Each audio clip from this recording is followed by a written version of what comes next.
Hola a todos. Hoy vamos a hablar de los mecanismos de reparación del ADN. La verdad es que la replicación es un proceso muy preciso, pero eso no impide que 1 de cada 10 elevado a 7 nucleótidos, aproximadamente, se incorporen mal en el proceso de replicación. La verdad es que la presencia de mecanismos reparadores va a hacer que este porcentaje baje hasta los aproximadamente 10 elevado a 9 nucleótidos. Son menos, pero con todo sabemos que estos fallos se van acumulando y a veces ocasionan, dependiendo de las células en las que se dé, un proceso degenerativo, por ejemplo canceroso, como ya vimos en otros temas, o un proceso en las células germinales que se transmite a la descendencia y que va a mover la evolución y actuará la selección natural. Entonces, hoy lo que vamos a hacer es a estudiar estos mecanismos reparadores del ADN. Como ya vimos también en otros capítulos, la verdad es que los daños en el ADN son relativamente frecuentes y no es de extrañar porque hay infecciones virales, exposiciones a radiaciones, exposiciones químicas, fallos en la replicación y estos daños o bien producen una activación en un punto del ciclo celular o una activación del programa transcripcional y o se repara el ADN o se somete a la célula a un fenómeno de apoptosis. Entonces, no es de extrañar que necesitemos algún tipo de mecanismo para que todos estos daños ante estos constantes ataques externos puedan llevar a buen puerto el proceso de replicación. Son tan importantes estos mecanismos de reparación del ADN que el Nobel de Química del año 2015 se le dio precisamente a estos tres científicos, Lindahl, Modrich y Sankar, por sus estudios en los mecanismos de reparación del ADN. Vamos a pasar a ver ahora cuáles son estos mecanismos. Según los daños que se produzcan, se puede provocar una reversión directa, unos cortes de nucleótidos, una escisión de bases, etc., dependiendo de quién haya sido el agente causante, como acabamos de ver, rayos X, rayos UVA, hidrocarburos, agentes alquilantes, errores en la replicación, etc. Para designar estos mecanismos reparadores se emplean las siglas en inglés. Por ejemplo, para la rotura de hebra simple o bases modificadas se emplea el mecanismo de reparación por escisión de bases o para la reparación de escisión de nucleótidos o el apareamiento de bases, el MMR o los NHEJ. Vamos a ver ahora a continuación qué son cada uno de estos mecanismos reparadores. Este esquema resume muy bien los mecanismos de reparación más importantes, que son el error de apareamiento, el mecanismo de reparación directa, el mecanismo de reparación por escisión de bases o por escisión de nucleótidos. Aquí tenéis la explicación y los daños que se reparan, pero vamos a ir viendo cada uno de estos ahora en detalle. Vamos a empezar con la reparación del ADN por bases mal apareadas. Cuando esto ocurre, las bases no se están enfrentadas y generan bucles que alteran la estructura tridimensional del ADN. Por ejemplo, supongamos que se acaba de sintetizar este ADN nuevo y que en vez de esta timina tener enfrentada una adenina, que le correspondería, tiene una guanina. Bueno, pues lo que va a ocurrir es que las endonucleasas son capaces de detectar estos errores de apareamiento y la acción de una exonucleasa va a cortar este nucleótido mal apareado e incluso los vecinos por delante y por detrás hasta que se quedan digeridos. Esta falta de ADN nuevo es reemplazado gracias a la polimerasa 1 que va a copiar utilizando de nuevo como molde la hebra y de esta manera se reemplaza la guanina mal apareada por una adenina que es la que realmente debería de estar. Y una vez terminado este proceso de reemplazo, una ADN ligasa termina de sellar estos enlaces y la hebra queda totalmente reparada. Esto sería lo que se llamaría la reparación del ADN por un mal apareamiento de bases. Otro mecanismo de reparación del ADN es la reparación directa. En este caso, lo que ocurre es que no hay una escisión de nucleótidos, sino que se repara, digamos, in situ. Por ejemplo, imaginemos una guanina que por exposición a químicos se metila y se convierte en la guanina metilada.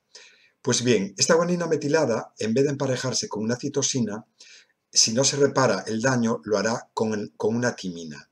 Lo que ocurre es que tenemos enzimas que son capaces de eliminar este grupo metilo y revertir el efecto y convertir la guanina metilada en guanina, y con lo cual la reparación queda in situ sin ningún tipo de consecuencias.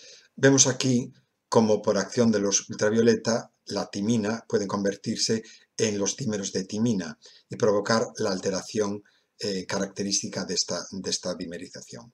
Pues bien, la acción de una fotoliasa, activación por la luz de esta enzima, lo que va a hacer es que revierte el dímero y lo convierte en monómero, y así se restablece la secuencia original de las timinas. Esta reparación directa que tiene lugar sobre los dímeros de la timina también puede tener lugar cuando la radiación ultravioleta altera otros dímeros de pirimidinas. Son menos frecuentes, pero son las fotoliasas las que son capaces de recuperar, rompiendo estos dímeros y recuperando los monómeros. Es lo que se llama recuperación directa o reparación directa del ADN. Otro mecanismo de la reparación del ADN es la reparación por escisión de bases. Vamos a pensar, por ejemplo, en una citosina. Habíamos estudiado cómo una desaminación puede convertir una citosina en un uracilo. Pues bien, el uracilo no debería estar nunca presente en el ADN. Y además, si está presente, en vez de emparejarse con una guanina que le correspondería a esta citosina, lo va a hacer con una timina. De esa manera, la mutación está garantizada. Entonces, se trata de corregir este defecto de una desaminación. Pues bien, para corregir la mutación que genera esta desaminación, que hizo que un uracilo estuviese enfrentado a una guanina, el enzima que tiene que actuar es una ADN glucosilasa. Lo que va a hacer esta enzima es que va a romper el enlace entre la base nitrogenada y la desoxirribosa. A continuación, una endonucleasa AP romperá el enlace fosfodiéster liberando la desoxirribosa, y de esta manera se queda un nucleótido sin base.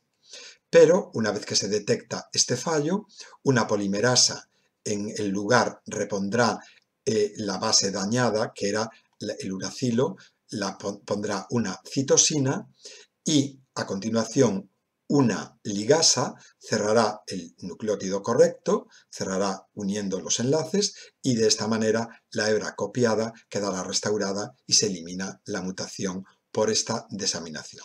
El mecanismo de reparación por escisión de nucleótidos es sin duda el más importante de todos, afecta a grandes áreas del ADN y está presente en todas las células.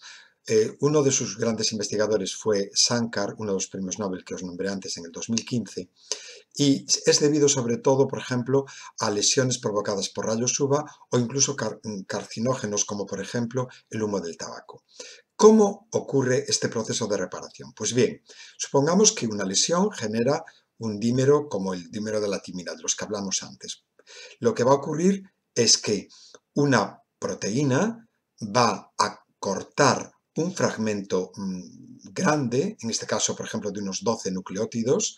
Va a haber unas enzimas que van a mantener abiertas, independizadas, las dos hebras. Una polimerasa en dirección 5'3' recuperará la secuencia utilizando como molde la otra hebra, y finalmente las ligasas repararán las uniones y la cadena quedará totalmente recuperada de la mutación. Por último, para hablar de sistemas de reparación del ADN, cuando son muchas las lesiones que acumula el ADN, hablamos del sistema de reparación SOS. ¿Cuándo ocurre esto? Pues ocurre cuando la lesión es tan importante que, por ejemplo, se impide la replicación. En este caso, hay un sistema que se llama sistema SOS, que para evitar el bloqueo de la replicación y que por lo tanto pueda tener lugar y la célula dividirse, lo que va a hacer es que se van a introducir un complejo de replicación con el enzima SOS que va a introducir bases al azar.